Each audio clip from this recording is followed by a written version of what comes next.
The sun had barely crested the jagged volcanic ridge when the scream tore across the savannah, a raw, desperate sound that belonged to no lion, no hyena, but to something far more fragile. Lira. She was only 7 reigns old, small even for an Australopithecus afarensis child, and she was dangling 20 feet above the ground, her thin arms wrapped around the neck of a giant eagle that had mistaken her for breakfast. Her mother, Kesh, exploded from the shade of the acacia where the band had slept. The scream that came out of Kesh was not fear, it was fury. She sprinted on 2 legs, then dropped to all 4s when the grass thickened, knuckles pounding the earth like war drums. Behind her, the rest of the family, 12 souls who had survived drought, leopard, and flood together, followed in a ragged wave of hoots and branch waving. The eagle beat upward, talons sunk deep into the woven bark cloth sling that had carried Lira on Kesh's back only moments earlier. One talon had missed the cloth and pierced the child's shoulder. Blood dotted the sky like red rain. Kesh did the only thing she could think of. She hurled her digging stick skyward, not to hit the bird, but to make herself the bigger threat. The stick spun end over end and cracked against the eagle's wing. The bird screeched, banked hard, and in that moment of confusion, Lira let go. She fell. Time slowed the way it does in nightmares. Kesh saw her daughter's wide, trusting eyes, saw the tiny mouth open in a silent "oh." Then Dassi, Kesh's older brother, the strongest of them all, leapt. He launched himself from a termite mound, arms outstretched, and caught Lira against his chest a handspan above the ground. The eagle wheeled away, defeated, trailing one broken feather the length of a man's forearm. Kesh reached them in 3 strides and collapsed, pressing Lira so tightly to her body that the child could barely breathe.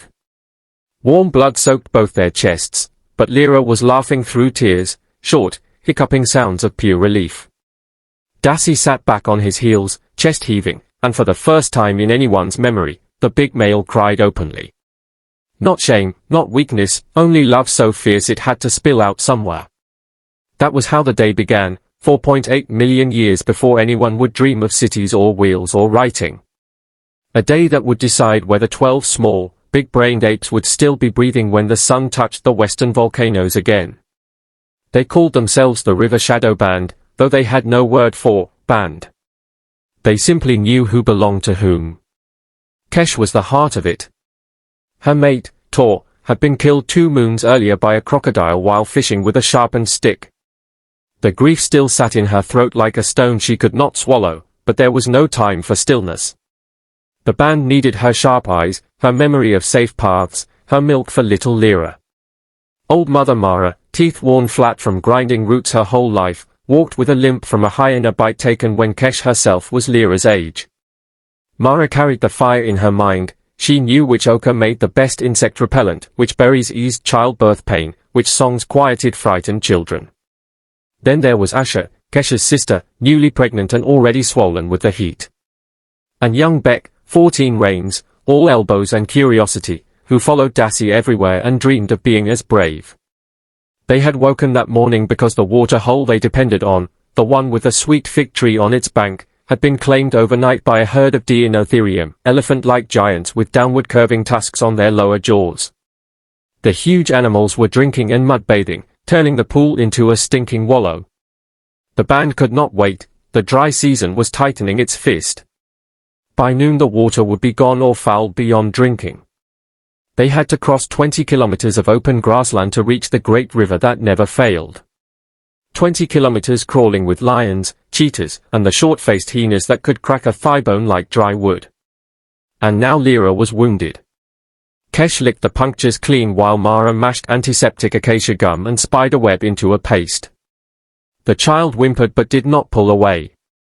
When the dressing was done, Kesh tied Lira to her chest with fresh cordage twisted from Sansevieria leaves.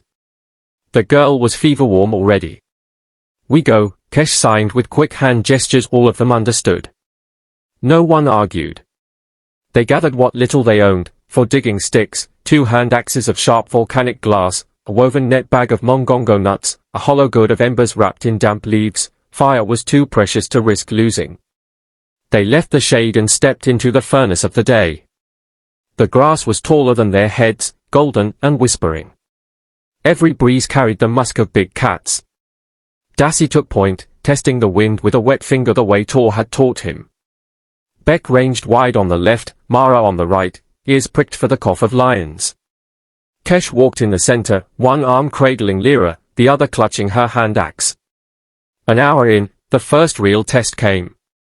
A pride of lions, 7 females and a black-maned male the size of a pony, lay sprawled across their path in the only strip of shade for kilometers.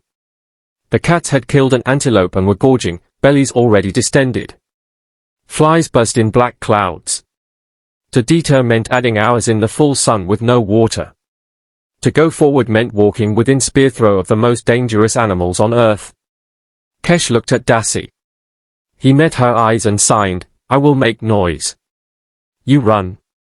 Before she could stop him, he was off, sprinting straight toward the lions, screaming, waving a burning branch he had ignited from the gourd. The pride erupted in confusion. The male roared, a sound that rattled teeth in skulls, but Dassey was already zigzagging away, drawing them after him like a matador. Kesh did not hesitate. "Now," she signed, and the band bolted. They ran until their lungs burned, until little Lira bounced painfully against Kesh's chest and began to cry again. Behind them, the roars faded. Dassey had led the pride on a wide arc and would circle back when it was safe. Or he wouldn't. Kesh forced the thought away. Grief later. Survival now. They reached a dry riverbed baked white and cracked like old skin. Here, at least, the grass was short and they could see danger coming. Mara found tracks, 3 cheetahs moving parallel. The big cats were hunting too, and the band smelled of blood and fear and milk. Perfect prey. Kesh's heart hammered. They could not outrun cheetahs. Their only chance was to look unappetizing. She signed quickly. Everyone understood. They dropped to the ground and began scooping dust, rubbing it into their fur until they looked like ghosts.